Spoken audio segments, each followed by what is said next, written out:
మీరు ఈ భక్తి మార్గంలోకి రావడానికి సనాతన ధర్మం గురించి ఎంతమంది తెలియజేయడానికి శివుని ఆజ్ఞ అనుకోవచ్చు. నా మెంటాలిటీ అప్పుడు ఎలా ఉందంటే గోవిందుడు గోపాలుడు ఇద్దరు అంటే అంత అల్పజ్ఞానం నాకు తెలియదు.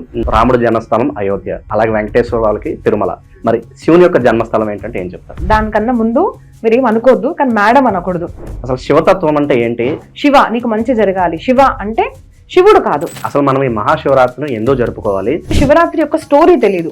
ఐ విల్ టెల్ యూ, అంటే నాకు కూడా తెలియదు. ద్రవిడ సంస్కృతిలో రావణాసుని దేవుడిగా కొలుస్తున్నారు. కోటి రామాయణాలు ఉన్నాయి, అన్నిటికీ నమస్కారం.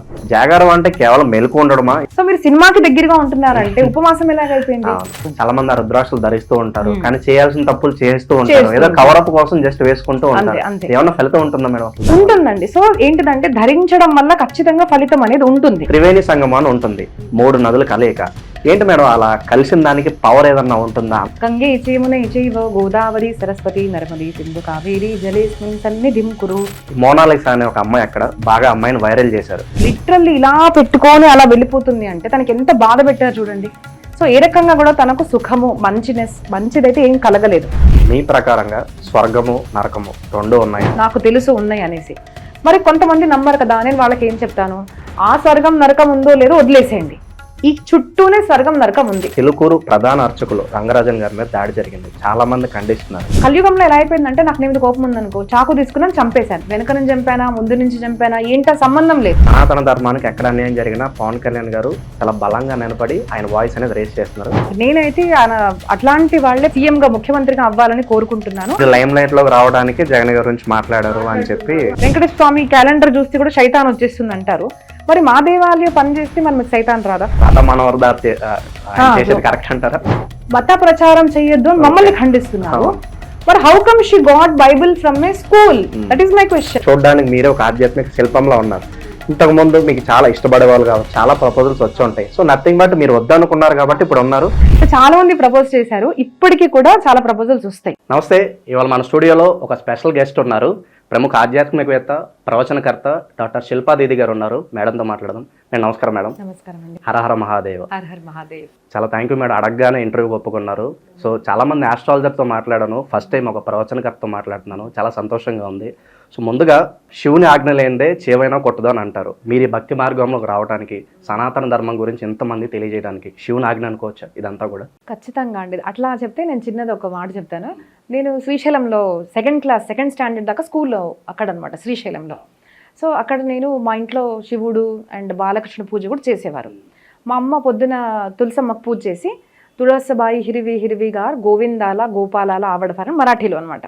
తులసమ్మ చాలా చక్కనిది, గోవిందుడికి గోపాలుడికి ఇష్టమైనది అని ప్రదక్షిణ చేసేది. నా మెంటాలిటీ అప్పుడు ఎలా ఉందంటే గోవిందుడు గోపాలుడు ఇద్దరు అంటే అంత అల్పజ్ఞానం నాకు తెలియదు.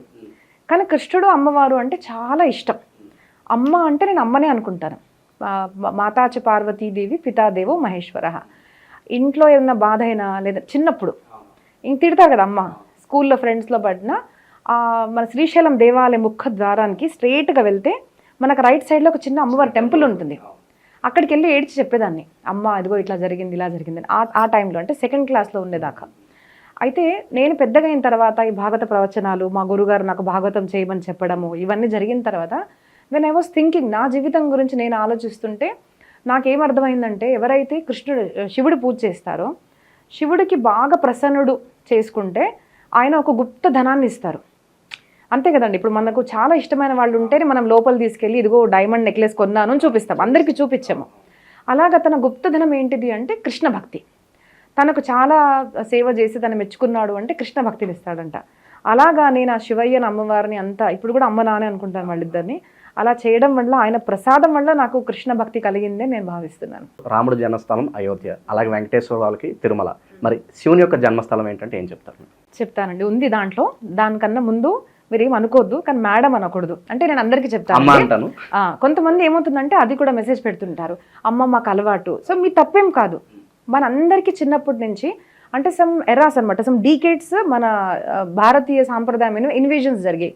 అప్పుడు మనం ఏంటిది అంటే మనము మన భారతీయ సాంప్రదాయాన్ని మర్చిపోయాము. పరస్త్రీని అమ్మ అంటాం. మరి కొంతమంది అమ్మ మీరు చిన్నవారు కదా అంటారు. చిన్నగా ఉన్నప్పుడు మన ఇంట్లో చిన్న పాప పుట్టింది అనుకోండి, నా తల్లి కదూ అంటాం. కొడుకు పుట్టాడు అనుకోండి, మా నాన్న కదూ అంటాం. ఎందుకు అలా అంటాము? మనం పరస్త్రీని లేదంటే మన పిల్లల్లో కూడా మన అమ్మ నాన్నల్ని మనం చూసుకుంటాం. కాబట్టి నేను చిన్న వయసు ఉన్నా పెద్దవారుగా ఉన్నా కూడా పరస్త్రీని కాబట్టి, లేదంటే ఒక గురుస్థానంలో ఉన్నాను కాబట్టి అక్క, అమ్మ, దీది అనాలి. Second thing is madam, sir అన్న దాంట్లోంచి దూరం వెళ్ళాలి. ఎందుకు? మేడం అంటే బాస్, సార్ అంటే బాస్.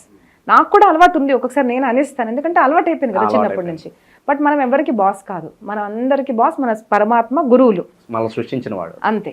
కాబట్టి మేడం అన్న అలవాటు మనం కాన్షియస్లీ దూరం చేసుకోవాలి. అందరినీ అమ్మ, ఇప్పుడు నేను కూడా అండి చాలా మందితో అంటుంటాను, ఇప్పుడు అంకుల్ ఆంటీ అంటాం కదా చిన్నప్పటి నుంచి. నేను అంటాను, మీరు ఏమనుకోకుంటే బాబాయ్ అన్ననా అంటాను, అన్నయ్య అంటాను, తమ్ముడు అంటాను, పిన్ని అంటాను. ఇలాగ ఎందుకు అంటానంటే అప్పుడు ఒక సంబంధం లాగా అనిపిస్తుంది. నేను తనకేదో అవుతాను, అంకుల్కి అంటే వారికి నేను బాబాయ్ అంటున్నానంటే ఒక సంబంధం లాగా అనిపిస్తుంది. అందరు ఆంటీలు uncle, that is not our culture కదా. సో కొంచెం కాన్షియస్లీ మనము అది ఎఫర్ట్ తీసుకోవాలి. సో మీరు చెప్పిన ఆన్సర్ శివ మహాపురాణంలో వస్తుంది. ఫస్ట్ స్కందంలోనే ఏం చెప్తారు అంటే, ఎక్కడ శివుడు పుట్టాడు అంటే స్తంభ రూపంలో పుట్టాడు. దట్ ఈస్ అరుణాచల ప్రదేశం. ఇప్పుడు కూడా అక్కడికి వెళ్తే దివ్య జ్యోతి అన్న ఉంది కదండి, మనం శివరాత్రి రోజు చూస్తారనమాట. ఆ స్తంభ రూపంలో వచ్చిన స్థానము, మొదటి శివలింగం వచ్చిన స్థానము అరుణాచల ప్రదేశం. కాబట్టి అరుణాచలము శివుడి యొక్క జన్మస్థానము. అంటే పరమాత్మకు జన్మ అనేది ఉండదు, అవతారం ఎత్తుతాడు, ఒక రూపాన్ని మన కోసం ధరిస్తాడు. మనకు భక్తికి ఒక ఆధారం కావాలి, ఒక రూపము ఏదో ఒకటి కావాలి, కాబట్టి ఆ రూపాన్ని ధరిస్తాడు. ఇప్పుడు కొంతమంది దీని కూడా ఏమంటారు అంటే, ఒక కల్చర్లో మాకు అసలు దేవుడికి రూపం లేదు అంటారు. But what my Guruji says is, మనము శివుడు కృష్ణుడు అంటే ఇలాగా, శివుడు అంటే ఇలాగా, మనము అమ్మవారంటే ఇలాగా చూస్తాము. మీరు రూపం లేదు అంటున్నారు కదా, మరి కొంతమంది సమాధి రూపంలో చేస్తారు, కొంతమంది క్రాస్ రూపంలో చేస్తారు. బట్ అందరికీ ఏదో రకంగా మనకు ఒక ఆధారం అనేది కావాలి, ఖచ్చితం కదండి. ఆ ఆధారం లేనిదో మనము, ఎందుకంటే కృష్ణ ఆర్ దేవుడు ఇస్ బియాండ్ సెన్సెస్ అనమాట. ఆ సెన్సెస్లో మనము వెళ్ళిపోయాం అనుకోండి, ధ్యానంలో వెళ్ళిపోయామంటే మనసు ఎక్కడికన్నా తీసుకెళ్ళొచ్చు. అందుకోసం ఒక రూపానికి ఆధారంగా పెట్టుకొని మనం భక్తి చేయడము మన సనాతన వైదిక ధర్మ పరంపర. కాబట్టి అరూపి అయిన పరమాత్మ కూడా వివిధ రూపాలు ధరిస్తాడు. అలాగే శివుడు కూడా నిర్గుణ రూపమే, లింగ స్వరూపము. అలా లింగ స్వరూపాన్ని ధరించింది మొదటి ప్లేస్ అనేది అరుణాచల క్షేత్రం. ఎంతో మంది గిరి ప్రదక్షిణ చేస్తూ ఉంటారు, అక్కడికి వెళ్ళి చాలా పుణ్యం అని చెప్పి నమ్ముతూ ఉంటారు. మేడం, అలాగే అసలు శివతత్వం అంటే ఏంటి? ఎవరైనా శివతత్వాన్ని అలవర్చుకుంటే వాళ్ళ జీవన శైలి ఎలా ఉంటుంది? అసలు శివతత్వం అంటే ఏంటి మేడం? శివ అంటే మొదటి కళ్యాణం అండి.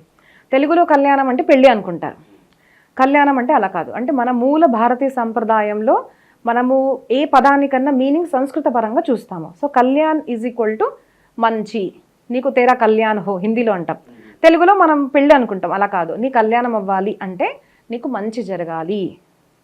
శివ నీకు మంచి జరగాలి. శివ అంటే శివుడు కాదు, శివ అంటే మంచి జరగాలి. శివం భూయాత్, శివ అంటే మంచి జరగాలి. సో శివతత్వం అంటే ఏంటిది? సత్యస్వరూపము, శుభస్వరూపము, మంచి స్వరూపము. సత్యం అంటే అనాది అనంతము. సో ఎక్కడైతే సత్యం ఉందో అక్కడ శివుడు ఉన్నాడు. రూపంగా భావించినా అరూపిగా భావించినా కూడా ఎవరి జీవితాల్లో, బుద్ధిలో, ఆచరణలో ఎక్కడైతే సత్యం ఉందో, నిజాయితీ ఉందో, ధర్మం ఉందో అక్కడే శివతత్వం ఉన్నట్టు మనం భావించాలి. మరి శివతత్వం అనువర్చుకున్న వాళ్ళ జీవితం ఎలాగా ఉంటుంది అంటే, మన భారతీయ సాంప్రదాయంలో ఎప్పుడు కూడా సాంప్రదాయాలు ఉన్నాయండి, చాలా వివిధ సాంప్రదాయాలు ఉన్నాయి. ఒకరు ఇలా ధరిస్తారు, ఒకరు ఇలా త్రిపుండ్రం ధరిస్తారు. కొంతమంది ఇప్పుడు మాలాగా శంకరాచార్య పరంపర అంటే మేము అమ్మవారికి తిలకం ఇలా ధరిస్తాం. చాలా రకాలు ఉన్నాయి, కలర్స్ ఉంటుంది, అన్నిటికీ ఇంపార్టెన్స్ ఉంది. ఇప్పుడు ఇది పెట్టుకున్నాను అంటే వేరే వాళ్ళకి ఇంపార్టెన్స్ లేదు అన్నది కాదు. కొంతమంది ఏం చేస్తారు అంటే ఇస్కాన్ ఇది మంచిది, లేదంటే శ్రీ సంప్రదాయం మంచిది కాదు, అలా కాదు. ఆల్ ది సాంప్రదాయస్ ఆర్ వెరీ గుడ్. అన్నీ కూడా ఒకదానికొకటి విపరీతం కాదు, అన్నీ కూడా అర్థం చేసుకుంటే తాత్పర్యార్థం ఒకటే. ఆ సాంప్రదాయం కూడా ఎలాగుంటుందంటే, ఇప్పుడు నేను జమ్మూ అండ్ కాశ్మీర్లో ఉన్నాననుకోండి, అక్కడి నుంచి హైదరాబాద్కి రావాలంటే నాకు ఒక వే ఉంటుంది. కేరళలో ఉన్నారు మీరు, కేరళ నుంచి హైదరాబాద్కి రావాలంటే మీకు ఒక డిఫరెంట్ వే ఉంటుంది. You have to come from America, ఒక వే ఉంటుంది. సో ప్రతి మనిషి మన జన్మ కర్మల బట్టి ప్రతి వారికి ఏదో దైవానుకూలంగా ఒక్కొక్క పరంపర మనకు జన్మతః లభించింది. ఎందుకు నేను శంకరాచార్య పరంపర వెళ్ళాను అంటే తెలీదు, ఆ జన్మ కర్మ పరంపర దేవుడు నాకు అది ఇచ్చారు. సో ఐఎమ్ ఇన్ వార్కరీ సాంప్రదాయం, శంకరాచార్య పరంపర అంటే శ్రీ సాంప్రదాయం తక్కువ అన్నది కాదు. We have to respect it.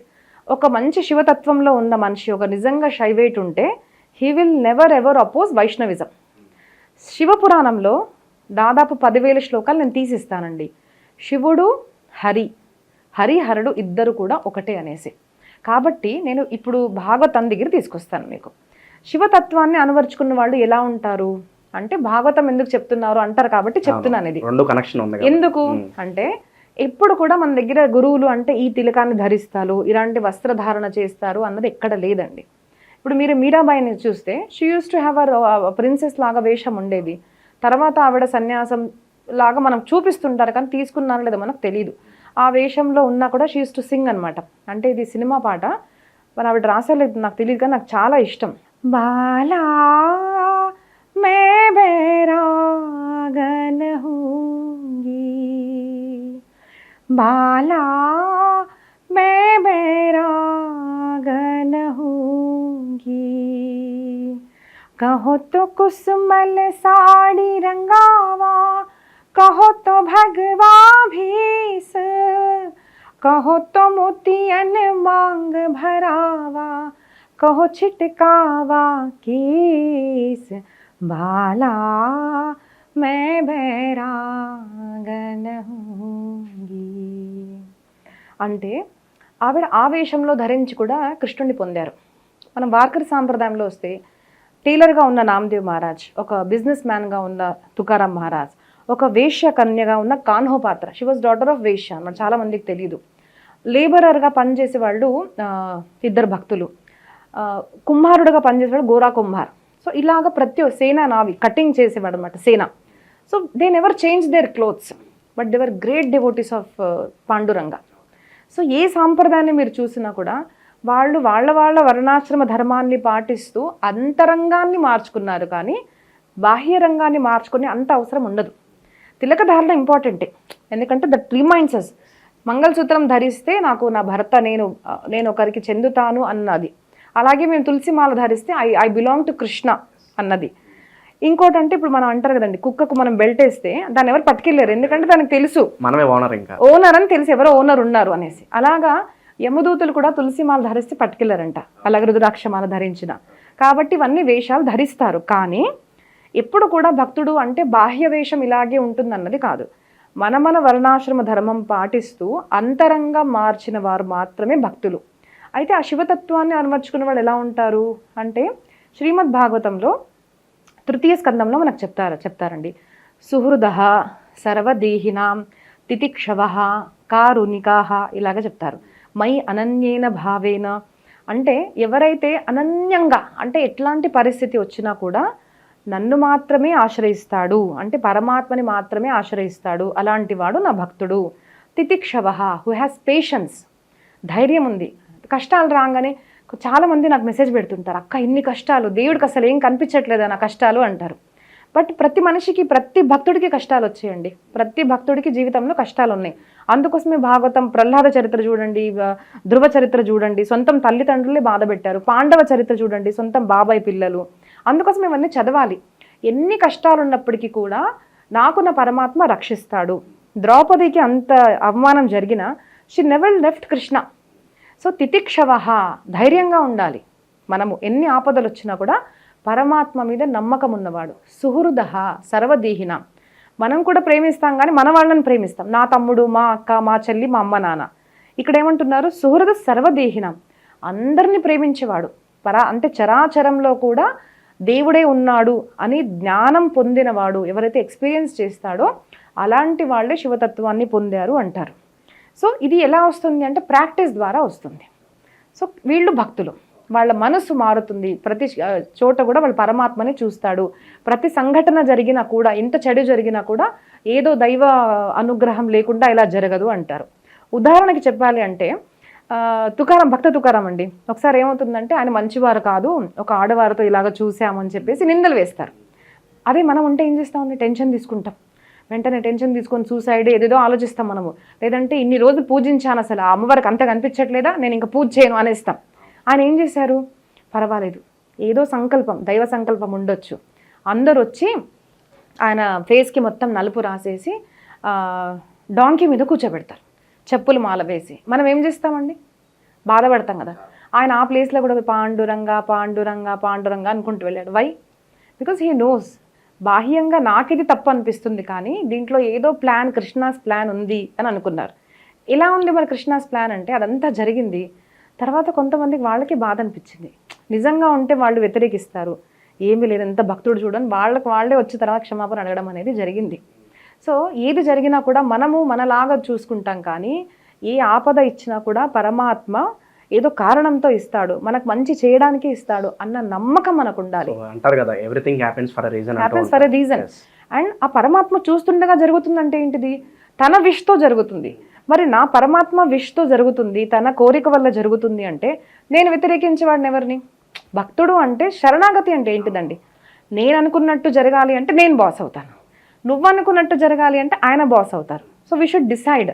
పరమాత్మని బాస్ అనుకుంటున్నాడు అంటే ఆయన మంచి జరిగినా చెడు చేసినా, ఎన్ని రోజులు కష్టాలు ఇచ్చినా, ఎన్ని సంవత్సరాలు కష్టాలు ఇచ్చినా కూడా ఆ పరమాత్మని వదులుకోరు. Best example is Prahlada Maharaj, Dhruva Maharaj. పాండవులు దాదాపు 13 సంవత్సరాలు, అంతేకాదండి చిన్నప్పటి నుంచి కూడా, కానీ వాళ్ళు ఎప్పుడు కృష్ణని వదలలేదు, ధర్మం వదలలేదు, కాబట్టి వాళ్ళు జయం అనేది పొందారు, సక్సెస్ఫుల్ అయ్యారు లైఫ్లో. సో ఇలాంటివి మనం గుర్తుపెట్టుకోవాలి.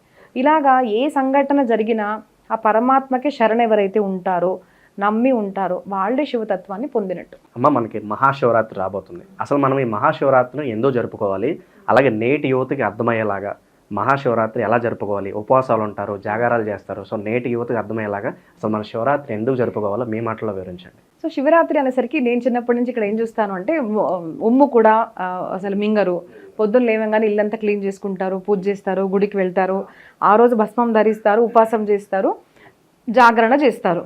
ఇదంతా బాగానే ఉంది, కానీ చాలామందికి శివరాత్రి యొక్క స్టోరీ తెలియదు.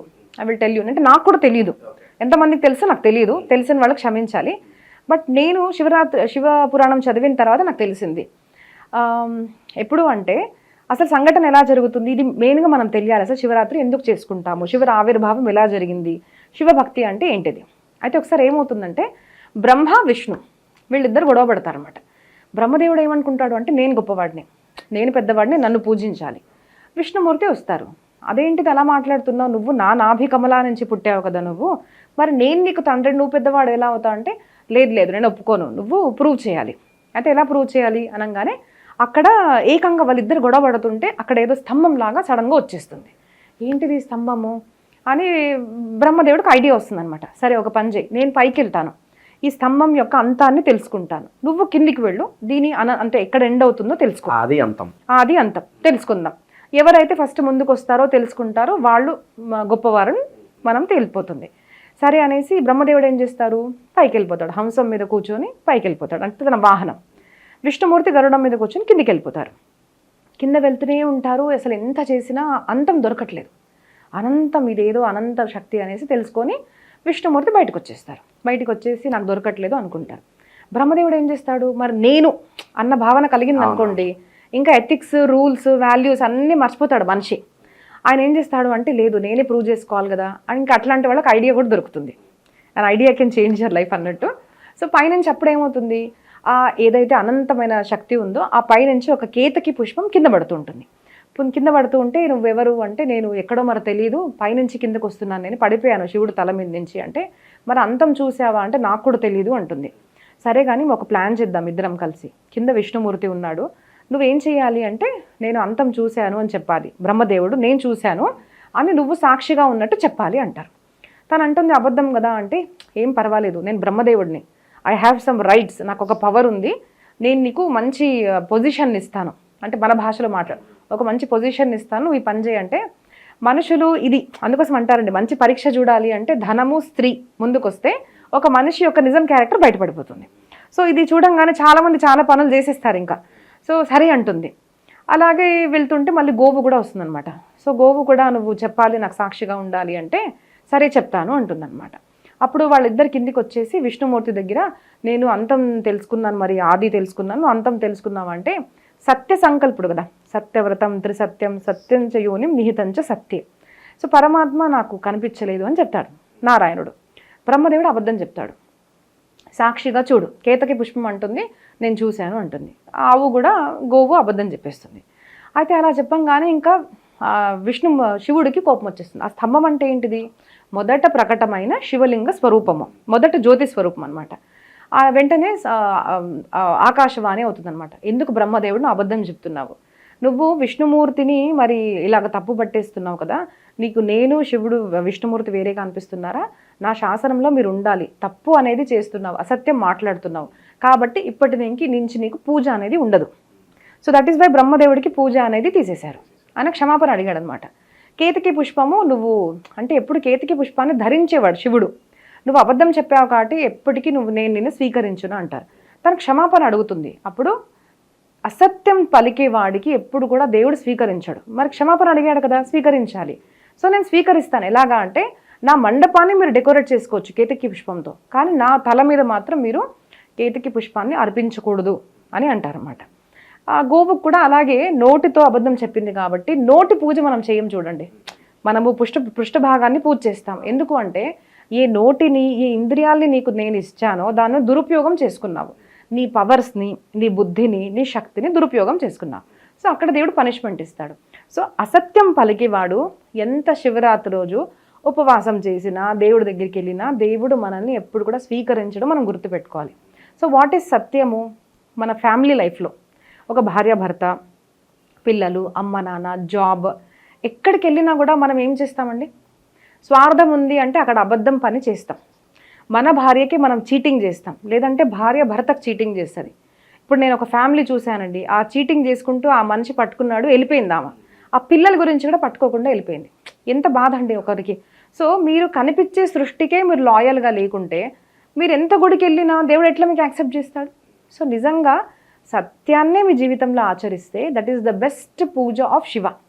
చేయాలి, శివలింగ పూజ చేయాలి, అన్నీ చేయాలి. కానీ అన్ని చేసి సత్యం లేదనుకోండి, ఇట్ ఈస్ ఆల్ వేస్ట్. మనల్ని మనం మోసం చేసుకోకూడదు, ట్రూగా ఉండాలి అంటారు. అంతే. సొసైటీలో ఫ్యామిలీలో మన ఫ్యామిలీలో, ఎందుకంటే పరమాత్మ కనిపించడు కదండి. ఇప్పుడు మీరు నాకు కనిపిస్తున్నారు అంటారు కదా, మీరు మహాభారతం కనుక చూస్తే ఒక వైశ్యుడికి మొత్తం త్రికాల జ్ఞానం ఉంటుంది. నీకు ఎలా ఉంది త్రికాల జ్ఞానం అంటే ఆయన అంటాడు నేను చేసింది ఒకటే, ప్రతి కస్టమర్ నా దగ్గర వచ్చేవాడు ఎవరైతే గిరాయకుడు షాప్లో వస్తారో నేను తన్ని పరమాత్మ అనుకున్నాను. 1 రూపీ మర్చిపోయినా, అమ్మ మీరు 1 రూపీ మర్చిపోయింది, మీరు ఫోన్ మర్చిపోయారు. కొంతమంది చూడండి కోవిడ్లో 500 చేంజ్ కావాలి అంటే 300 తీసుకొని 200 ఇచ్చేవారు. మోసాలు చేశారు ఇలాగా.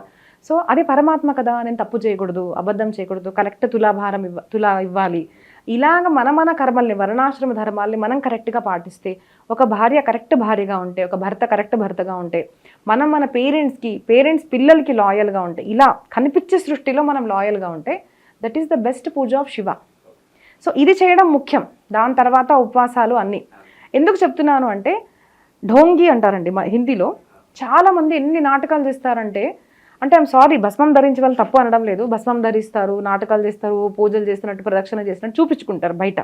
But Krishna knows fact. కృష్ణకి మీ అంతరంగం తెలుసు, శివతత్వానికి ఆయన లోపల ఉన్నాడు కాబట్టి లోపల ఎట్లా అంటుందో తెలుసు. బయట అందరు చూపించడానికి మనం పూజ చేస్తున్నాము, లోపలేమో వీడికి చెడు జరగాలి. బెస్ట్ ఉదాహరణ చెప్పాలి అంటే Ravanasura was good devotee of Shiva. ఎందుకు అంటే పూజ చేసేవాడు, మంచి డివోటీ అనుకుంటాం. నిజతత్వం ఏంటిది? ఆయన పూజ ఎందుకు చేశాడు అంటే ఆయన భోలాశంకరుడు, ఈజీగా పవర్స్ ఇచ్చేస్తాడు నాకు అంటే ఈజీలీ ఈయనను అట్రాక్ట్ చేయొచ్చు. ఆ పవర్స్ తీసుకొని తన భార్యనే తీసుకున్నాడు. ఆ పవర్స్ని దురుపయోగించి ప్రతి ఆడవాళ్ళని తీసుకొచ్చి ఇంట్లో పెట్టుకున్నాడు. సొంత తమ్ముడిని మోసం చేసి కుబేరుడి యొక్క లంకని తీసుకున్నాడు, కుబేరుడి యొక్క విమానాన్ని తీసుకున్నాడు. So he was killed by Krishna. ఆ టైంలో శివ నువ్వు నన్ను హెల్ప్ చేయాలి అంటే శివ డింట్ హెల్ప్ హిమ్. ఎందుకంటే నువ్వు బాహ్యంగా నాకు ఎన్ని పూజలు చేసినా ఏం అర్పించుకున్నా కూడా నువ్వు సత్యాన్ని ఆచరించుకుంటే ఒకరోజు నాశనం అవుతావు. ఆయన పేరు చాలా అయింది, ప్రఖ్యాతి అయింది, పెద్ద రాజు అనుకున్నాడు, గ్రహాలు కూడా భయపడ్డారు. కానీ ఒకరోజు అంతం జరిగింది కదండి, దుర్మరణం చెందాడు. కాబట్టి ఎప్పటికైనా నిజమైన భక్తి అంటే సత్య ఆచరణ. మానసికంగా మనము అందరికీ లాయల్గా ఉండడము, నిజాయితీగా ఉండడము, సత్యాన్ని ఆచరించడమే నిజమైన శివ పూజ. అమ్మ, మనం ఇప్పుడు రావణాసుని గురించి మాట్లాడుకున్నాం. ద్రవిడ సంస్కృతిలో రావణాసుని దేవుడిగా కొలుస్తున్నారు, ఆయనకు పూజలు చేస్తున్నారు. మరి అది ఎంతవరకు కరెక్ట్ అంటారు? దాని గురించి ఏమంటారు? ఇప్పుడు ఏమంటే కొత్త ఫ్యాషన్స్ అనమాట. ఏంటిది అంటే నామస్మరణ చేయండి అంటే ఓల్డ్ ఫ్యాషన్ అంటారు. పేరు కూడా శివ అని పెట్టండి అంటే no we want some new name అంటారు. అంటే తాత్పర్యం లేనిది, అర్థం లేనిది ఇట్లాంటివన్నీ చేస్తున్నారు. చాలా మంది చెప్తుంటారు అన్నమాట, ఎందుకు రావణాసురుడిని మీరు కాలుస్తారు, అంత ద్వేషమా అంటారు. మేము రావణాసురుడిని కాల్చట్లేదు, ఆ తత్వాన్ని కాలుస్తున్నాము. అమ్మ మీరు ఎట్లా చెప్తున్నారు ఏంటిది, అసలు ఆడవాళ్ళందరూ వాళ్ళ ఇష్టంతో రావణాసురుడి దగ్గరికి వచ్చారు అంటే నేనే కన్ఫ్యూజ్ అయ్యాను. అదేంటిది ఇంత కాన్ఫిడెన్స్గా చెప్తున్నారంటే మళ్ళీ రామాయణం తీసి మళ్ళీ చదివాను నేను. అందరినీ ఇప్పుడు ఎవరింటికి వెళ్ళినా కూడా నాకు మీ చెల్లి నచ్చింది నేను తీసుకెళ్తా అంటే మీరు ఆగుతారా? కోపం వస్తుంది మనకు. కానీ ఒక మంత్రి అనుకోండి, మనం ఏం అనలేం, భయం వేస్తుంది, ఎత్తుకొని వెళ్ళిపోతారు.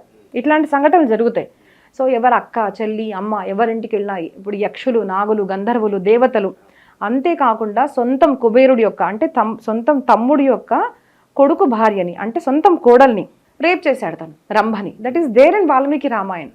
అప్పుడు తను రంభ ఏం చేసింది అంటే బ్రహ్మదేవుడి దగ్గరికి వెళ్ళి, ఏంటి వీళ్ళు ఇలా తప్పుడు మనిషికి ఎందుకు పవర్స్ ఇచ్చారు, మీరు దీంట్లో మార్పులు చేయాలి అంటే, అప్పుడు రావణాసురుడు ఏ స్త్రీకి కూడా నచ్చకుండా తను ముట్టుకున్నాడు అంటే తన శిరానికి ఒక 1000 బుక్కలు అయిపోతాయని చెప్పిన తర్వాత హీ డింట్ టచ్ సీతమ్మ తల్లి.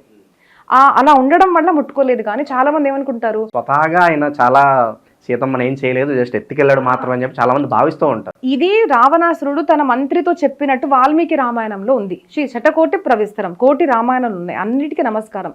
కానీ authentic Ramayanam is Valmiki Ramayanam. Because రాముడు ఉన్న కాలంలో రాయబడింది, రాముడికే వినిపించబడింది, రాముడు దాన్ని స్వీకరించబడింది అనమాట. సో వాల్మీకి ఉన్నప్పుడు రాశారు, సీతమ్మ తల్లి ఆయన ఆశ్రమంలో ఉన్నప్పుడు రాశారు, వాల్మీకి పుత్రులు చెప్పారు అది. కాబట్టి that is most authentic Ramayanam, దాంట్లో రాసి ఉంది. ఇప్పుడు మీరు అట్లాంటి వాళ్ళని పూజించారనుకోండి, మనం ఏం చేయలేం.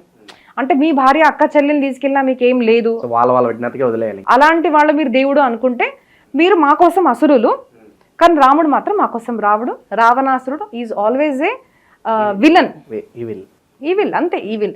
అట్లాంటి వాళ్ళకి మనం ఎప్పుడు కూడా ఏ ధర్మమా ఈ ప్రాంతం వాడా అన్నది కాదు. పరస్త్రీని చెడుగా చూశాడు అంటే, సొంతం తమ్ముడు ఉన్నా కూడా సుగ్రీవుడు అంటే వాలి వాజ్ వెరీ పవర్ఫుల్. వాలి గనక రాముడితో ఉంటే సీతమ్మ తల్లి ఈజీగా దొరికేది. కానీ నా సీత నాకు దొరుకుతుంది అని స్వార్థం ఆలోచించకుండా నువ్వు నీ తమ్ముడి యొక్క భార్యతో దురాచారం చేశావు కాబట్టి రామ కిల్డ్ హిమ్, చంపేశాడు, శిక్షించాడు. ఎందుకు? పరస్త్రీని ఎప్పుడు కూడా చెడు దృష్టితో చూసే వాళ్ళని శాసించాలని పరమాత్మ అంటాడు. అక్కడ స్వార్థం చూడకూడదు. అది మనకు సనాతన ధర్మం చెప్తుంది. మీకు సనాతన ధర్మంగానే మీరు వ్యతిరేకంగా ఉండాలి అంటే మీకు ఒక దండాలు. మేడం అలాగే ఇందాక శివరాత్రి గురించి మాట్లాడుకున్నప్పుడు జాగారం చేస్తూ ఉంటారు. జాగారం అంటే కేవలం మెలకు ఉండడమా? ఇప్పుడు యువత చాలా మంది నైట్ అంతా మెలకు ఉండి సినిమాలు చూస్తూ ఉంటారు నైట్ అంతా. అసలు ఏంటి జాగారాన్ని, ఏంటి, ఎలా చేయాలి దీన్ని? యాక్చువల్లీ అండి శివరాత్రి అని ఉంటుంది కదా, దానికి 2 అర్థాలు ఉన్నాయి. అమ్మవారి పూజ శివుడి పూజ కూడా రాత్రి చేస్తే చాలా మంచిది అని మనకు శివరాత్రి టైం అంటే శివపురాణంలో కూడా చెప్పబడ్డారు అనమాట. సో రాత్రి అంటే ఏంటిది, మన 1 డే ఈజ్ డివైడెడ్ ఇంటూ ప్రహర్, హిందీలో సంస్కృతంలో చెప్పాలి అంటే. సో ప్రహర్ అంటే ఏంటిది, ఈవినింగ్ 6 to 9 ఒక ప్రహర్, 9 నుంచి 12 ఒక ప్రహర్, ఇది మధ్య ఈవినింగ్ ప్రహర్ అనమాట. నైట్ ప్రహరం అంటే 12 to 3, 3 to 6 ఇలాగా 4 ప్రహరంగా రాత్రిని ఇచ్చేశారు. So 4 3s are 12 hours. అదే డే కూడా పొద్దున మార్నింగ్ 6 to 9 ఒక ప్రహర్ 3 hours, 9 to 12 ఒకటి, 12 to 3 ఒకటి, 3 to 6 ఒకటి, ఇది పొద్దున. అయితే రాత్రి 4 ప్రహరాలు ఏదైతే ఉన్నాయో ఆ 4 ప్రహరాల్లో కూడా శివుడు పూజ చేస్తే చాలా మంచిది. దాంట్లోనూ ఉత్తమమైనది అంటే 3 నుంచి 6 దాకా, 12 నుంచి 3 దాకా కూడా సెకండ్ అనమాట. సో రాత్రి మేలుకొని పరమాత్మ యొక్క పూజ చేయడము చాలా మంచిది అంటారు. కాబట్టి మన మామూలుగా ఆ శివరాత్రి, మన పెద్ద శివరాత్రినే కాకుండా మాస శివరాత్రిలో కూడా మనం ఎప్పుడన్నా శివారాధన చేస్తే మీరు చూడండి, ప్రదోషం కూడా ఈవినింగ్ టైంలో. సో ఈవినింగ్ 6 to మార్నింగ్ 6 దాకా కూడా ఆ సమయంలో శివుడి యొక్క పూజ చేయాలి అని అంటారన్నమాట. సో ఆ టైంలో సినిమాలు చూడడం కాదండి. ఎందుకంటే మన దగ్గర మెయిన్ ఒక త్యోహారం అంటే ఒక ఫెస్టివల్ చేస్తున్నాము అంటే ఇంద్రియ నిగ్రహం ఈజ్ ఫస్ట్ థింగ్.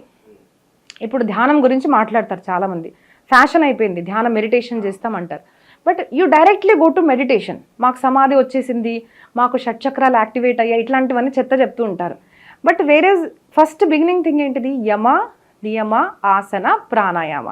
ఇప్పుడు మీరు భాగవత కథ వినడానికి కూర్చోవాలంటే అమ్మ అంతసేపు కూర్చోలేమో అంటారు. అది కథ వదిలేసేయండి, సింపుల్ థింగ్. ఒక్క ప్లేస్లో మీరు ఇలా ఎంతసేపు కూర్చోగలుగుతారు ఏం చేయకుండా, వితౌట్ ఫోన్. ఎందుకంటే ఫోన్ ఉంటే ఎంతసేపు అన్నా కూర్చుంటాం మనం. ఏమైతుందంటే ఇట్లా కూర్చోగానే యాంగ్జైటీ, ఇంకా ఫోన్ చూడలేదు గంట సేపటికైనా వెంటనే ఫోన్ కావాలి మనకు, ఏదో ఒకటి కావాలి, ఏదో ఆలోచన కావాలి. ఏమీ చెయ్యకుండా మీరు ఎంతసేపు ఒకటే ఆసనంలో ఇలా కూర్చోండి, కాళ్ళు ఇలా ఎనీథింగ్, వజ్రాసన ఎనీథింగ్, ఎంతసేపు మీరు ఏం చెయ్యకుండా ఇలా కూర్చుంటారో that is called us Haasan Siddhi. So యమ నియమ ఆసన ప్రాణాయామ ఇవన్నీ వస్తాయి తర్వాత. ఇప్పుడు 8th stage is some meditation. So main ఏంటిది, యమ నియమ, దాంట్లో ఇంద్రియ నిగ్రహము, ఎంత చూడాలి, ఎంత తినాలి, ఎంత పడుకోవాలి, ఇవి నియమితంగా ఉంటేనే మీరు కూర్చోగలుగుతారు. ఇప్పుడు మేము 5 hours కూర్చుంటానండి ఒకసారి, ఆన్ ఏ స్ట్రెచ్ కూర్చుంటాను నేను. అంతసేపు ఎలా కూర్చోగలుగుతాను? We follow certain rules. కొన్ని ఇంద్రియాలకు ఏం చూడాలి, ఎంత పడుకోవాలి, ఎంత తినాలి, అవి పాటించుకుంటే కూర్చోలేము. కూర్చోలేకుంటే ధ్యానం ఎలా చేస్తారు? సో ధ్యానం కూర్చోలేకుంటే షట్చక్రాలు ఎలా యాక్టివేట్ అవుతాయి? సో మొత్తం ఫ్యాషనబుల్ అయిపోయిందనమాట యాక్చువల్లీ టుడే. సో మనం ఎప్పుడు కూడా ఫస్ట్ యమ నియమ ప్రాణాయామ అన్నవి ఇవి మనం ఆలోచిస్తేనే ఏదన్నా ఒక సాధన చేసినట్టు. సో మీరు వ్రతం చేయండి, ఉపవాసం చేయండి, పూజ, ఇప్పుడు శివరాత్రి పూజ, ఫస్ట్ మీరు కూర్చోవాలి కదా. ఆ కూర్చొని మనకు టైం లేదనమాట, మనకు అంత పేషెన్స్ లేదు. సో సినిమా చూసుకుంటే ఎంతసేపు అన్నా కూర్చుంటా, పూజ చేయలేము. So main thing is Dasara, Diwali, Shivaratri, anything మీరు ఎంత నిగ్రహంగా ఉంటారు, ఎంత అంటే తక్కువ చూడాలి, పిచ్చి అన్ని తక్కువ చూసి శివుడినే చూస్తూ ఉండాలి. దట్ ఈస్ ద రీజన్ అభిషేకం నామస్మరణలో ఉండాలి ఫస్ట్ ఆఫ్ ఆల్. ఇప్పుడు మనం అభిషేకం చేస్తాం కదండి, చాలా మందికి ఏమంటారు అంటే ఆ అభిషేక జలధార ఏదైతే ఉందో అది ఒక్క క్షణం కూడా ఆగకూడదు అంటారు. వెంటనే ఆగింది అనుకోని ఏమన్నా లోపల పడి ఏమన్నా వెంటనే భయపడతారు, అరే అభిషేకం అయిపోయింది. దానికోసం కాదు, ఎందుకు అంటే నిరంతరంగా మీ ధ్యానం ఆ శివలింగం మీద ఉండాలి. జల పడుతుందా లేదా తగ్గిందనగానే వెంటనే వాటర్ వేయాలి. సో టు స్టే ఫోకస్డ్, ఆ కారణం మీకు చెప్పారన్నమాట. సో ఒక్క నిమిషం కూడా ఆ జలధార ఆగకూడదు. సో మీరు ఫోకస్డ్గా, ఆ ఫోకస్ ఎలా ఉండగలుగుతారు? మీరు కూర్చుంటే కదా. సో యమ నియమ, అప్పుడు ఆసన, అప్పుడు ప్రాణాయామం, దెన్ మీరు కూర్చుంటేనే కదా మీ బ్రీత్ మీద మీరు ఫోకస్ చేయగలిగేది. సో ప్రత్యాహార, ఇలా తర్వాత వస్తాయి ఇవన్నీ. సో ఫస్ట్ థింగ్ ఈజ్ యమ నియమ పాటిస్తేనే మీది ఏ పూజ అన్నా కూడా ఫలిస్తుంది. సో ఫస్ట్ థింగ్ ఈజ్ రాత్రి పూజ చేయాలి అంటే మనం ఉపవాసంగా ఉండడం ఈజ్ ఇంపార్టెంట్. ఉపవాసము అంటే తినకపోవడం కాదు, లేదంటే కొన్ని విశిష్ట పదార్థాలు తినడం కాదు. ఇప్పుడు ఇటువైపు సౌత్ ఇండియాలో ఉపవాసం అనగానే మేము జస్ట్ దోశ తిన్నామండి అంటారు. మేము అంటే నేను పేరు పెట్టడం లేదు, కానీ మేము ధాన్యాలు తీసుకోము, అంటే ఫ్రూట్స్ మీద ఉండాలి. ఫస్ట్ అయితే నిర్జలం ఉండలేము అంటే జలం తీసుకోండి, వాటర్. జలం మీద కూడా ఉండలేమంటే పాలు, ఫ్రూట్స్ తీసుకోండి. అది కూడా తీసుకోలేము, మాకు ఇంకేదన్నా కావాలి అంటే అప్పుడు ఈ ఉపవాసం యొక్క పదార్థాలు, ఇప్పుడు సగ్గు బియ్యం ఇవన్నీ వస్తాయి కదండి, అవి తినకుండా ఉంటే బెటర్. కానీ ఇంకా అవి తీసుకోవడం, కానీ ఫ్రూట్స్, పాలు దీని మీద కనుక మనం చేస్తే మంచిదన్నమాట. సో ఇలా నోటికి మనం ఉపవాసం. వాట్ అబౌట్ కళ్ళకు ఉపవాసం అంటే ఏంటిది? ఉపవాసము దేవుడికి దగ్గరగా ఉండడము. సో మీరు సినిమాకి దగ్గరగా ఉంటున్నారంటే ఉపవాసం ఎలాగైపోయింది? సో ఆ టైంలో అన్న అట్లీస్ట్ బుక్స్ చదవండి, పరమాత్మవి, టెంపుల్కి వెళ్ళి అభిషేకంలో కూర్చోండి. మీరు చేస్తే మంచిదే. ఎవరైనా చేస్తున్నారు అలాంటి వాళ్ళ ఇంటికి వెళ్ళి కూర్చోండి. ఉపవాసం అంటే నాకు మనసుకి అనిపిస్తుంది సినిమా చూడాలని, కానీ నా కళ్ళకి నేను ఉపవాసం చేస్తున్నాను. ఏంటిదంటే I will stay closer to Shiva on this day. ఫోకస్గా ఉంటాను, నేను శివుడినే చూస్తాను, ఉపవాసం దగ్గరగా ఉంటాను, కళ్ళ ద్వారా, చెవి ద్వారా నమశివాయ వింటాను. నేను చేయలేనంటే ఎవరైనా చేస్తుంటే అక్కడికి వెళ్తాను. ఉపవాసము, స్మరణ చేస్తాను. కష్టంగా ఉంటాయి ఇవన్నీ, కానీ ఆ రోజు పరమాత్మ కోసం నేను చేస్తాను అన్నదాన్ని ఇంద్రియ నిగ్రహము అంటారు. ఉపవాసము, దానికి దగ్గరగా ఉండడం. సో ఇలాగా కాన్షియస్గా చేయాలి, అర్థం చేసుకొని చేయాలి. సో ఇది మనకు నిజమైన పూజ. మేడం అలాగే మాస శివరాత్రి మనకి ప్రతి నెల కూడా మాస శివరాత్రి వస్తుంది. మాస శివరాత్రికి మహాశివరాత్రికి రెండింటికి తేడా ఏంటి మేడం? మహాశివరాత్రి అంటే ఈ రోజు అంటే ఫాల్గుణ కృష్ణ పక్షంలో ఉంటే ఒక మాసంలో 2 పక్షాలు ఉంటాయండి, 15 days.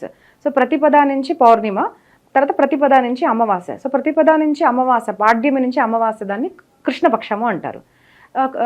శుక్లపక్షము ఇస్ ప్రతిపద నుంచి పౌర్ణిమ.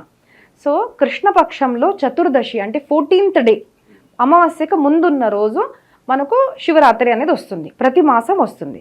సో ఫాల్గుణ మాసంలో వచ్చే శివరాత్రి రోజు ఆ శివలింగం ప్రకటన అవ్వడము, ఆ లీల జరగడము జరిగింది. కాబట్టి ఈ రోజు స్మరించి, ఈ లీలను స్మరించి సత్య ఆచరణ చేసే వారికి, రాత్రి నన్ను పూజించే వారికి నా కృప దొరుకుతుంది అని చెప్పడం వల్ల ఈ మాస శివరాత్రి, మన మెయిన్ శివరాత్రిని మనం చేసుకుంటాం.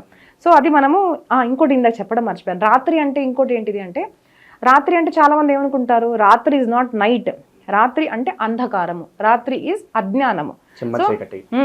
సో అజ్ఞాన అంధకారాన్ని దూరం చేసేది ఏదైతే ఉందో ఆ శివతత్వాన్ని మనం పూజించాలి, ఆ శక్తి స్వరూపాన్ని మనం పూజించాలి. కాబట్టి మీరు చూడండి, కృష్ణుడి పూజ కూడా మనం రాత్రే వచ్చాడు, శివుడు కూడా రాత్రి పూట. అమ్మవారి నవరాత్రుల్లో కూడా మనం రాత్రి జాగరణ అనేది చేస్తామన్నమాట. ఎందుకంటే ఫస్ట్ థింగ్ నాకు ఏమనిపిస్తుంది అంటే, డే అంతా మీరు ఎంత బిజీగా ఉన్నా నైట్ బిజీ అని చెప్పలేం కదా. పబ్ పార్టీకి వెళ్ళడానికి మీరు ఎలాగైతే ఉండగలుగుతారో, it is possible, it is not difficult. మనసులో కోరిక ఉంటే ఖచ్చితంగా చేయగలుగుతాం. సో రాత్రి సమయం లేదని ఎవరు అనలేరు, అందరికీ సమయం ఉంటుంది. సెకండ్ థింగ్ ఈజ్ ఆ అజ్ఞాన అంధకారాన్ని దూరం చేసే శక్తులు. కాబట్టి రాత్రి సమయంలో మనము ఉపాసన అన్నది చేసే విధానం మన దగ్గర ఉంది. సో అన్ని రాత్రి ఉంటాయి అన్నమాట. మేడం చాలామంది రుద్రాక్షలు ధరిస్తూ ఉంటారు, ఏకముఖ రుద్రాక్ష, పంచముఖ రుద్రాక్ష ఇవన్నీ ధరిస్తూ ఉంటారు. నిజంగా అవి ధరించడం వల్ల పుణ్యం కలుగుతుందా? అసలు ఈ రుద్రాక్షల గురించి ఏమంటారు మీరు? ఖచ్చితంగా అండి. ఎందుకు అంటే ఇప్పుడు చాలా వృక్షాలు ఉన్నాయి మన సృష్టిలో. కానీ రుద్రాక్షానికి ఒక ప్రాముఖ్యత ఏంటిది అంటే రుద్రుడి అక్షం అంటే కళ్ళల్లో నుంచి నీళ్లు పడ్డాయి అనమాట. శాకంబరి దేవి స్టోరీ కూడా ఇలాగే ఉంటుంది. ఎప్పుడైతే సమాజంలో అందరూ బాధపడుతున్నారో అలాంటప్పుడు అమ్మవారి కళ్ళల్లో నుంచి నీళ్లు కింద పడి ఆ నీళ్ళ ద్వారా సృష్టి అనేది మొదలైందనమాట. మళ్ళీ చెట్లు రావడము, అన్నం అనేది అందరికీ దొరికింది.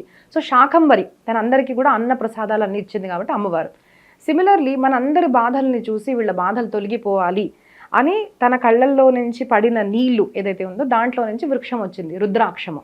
సో దానికి కొన్ని విధానాలు వేరేగా ఉంటాయి అనమాట. ఒక ఏకముఖి, ద్విముఖి, సో అన్నిటికీ కూడా వేరే వేరే కారణాలు ఉన్నాయండి వేసుకోవడానికి కూడా. శివపురాణంలో డీటెయిల్గా వస్తుంది. పుణ్యం దొరుకుతుందా అంటే నమ్మకం ఉంటే పుణ్యం ఉంది, నమ్మకం లేకుంటే పుణ్యం లేదు. సో కొంతమంది ఏమనొచ్చు అంటే నమ్మకం మీదే కదా పుణ్యము అంటారు. కాదు, చూడండి మనం పూజ చేస్తున్నాము, బట్ నాకు భావనే లేదనుకోండి నా పరమాత్మ అనేసి, అప్పుడు చేసినా ఒకటే చేయకున్నా ఒకటే. పుణ్యం దొరుకుతుంది, చేసినా చేయకున్నా కూడా కొంచెం దొరుకుతుంది.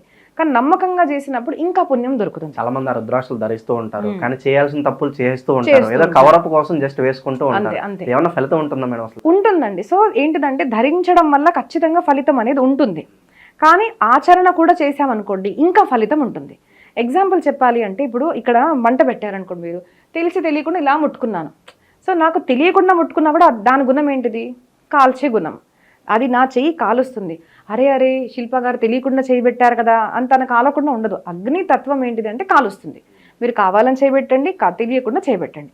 సిమిలర్లీ తులసిమాల, రుద్రాక్షము ఇవన్నీ కూడా దాని యొక్క ఫలితం దానికి ఉంటుంది, మనకు పుణ్యం అనేది ఇస్తుంది. కానీ ఏదన్నా చేస్తున్నప్పటికీ కూడా దానితో పాటు మనం కొన్ని రూల్స్ పాటించామనుకోండి, there will be difference. Example, ఇప్పుడు భగవత్ కథాశ్రవణం వల్ల పుణ్యం వస్తుంది అని మనకు భాగవతంలో వస్తుంది, శివపురాణంలో వస్తుంది, దేవి భాగవతంలో వస్తుంది. సో కొంతమంది ఏమంటారు అంటే అంతేనా, ఇంకా వినంగానే మొత్తం పుణ్యం వచ్చేస్తుందా? సో మేము అన్ని పాపాచరణ చేసి కూడా, ఇప్పుడు నిన్న ఎవరో క్వశ్చన్ కింద పెట్టారన్నమాట ఒక రీల్లో, అన్ని పాపాలు చేసుకుంటూ కుంభమేళ స్నానం చేస్తే పాపాలు పోతాయా అంటారు. సో అండి, స్నానం చేస్తే పాపాలు పోతాయి, కానీ అర్థం చేసుకొని చేస్తే పూర్ణ పాపాలు పోతాయి.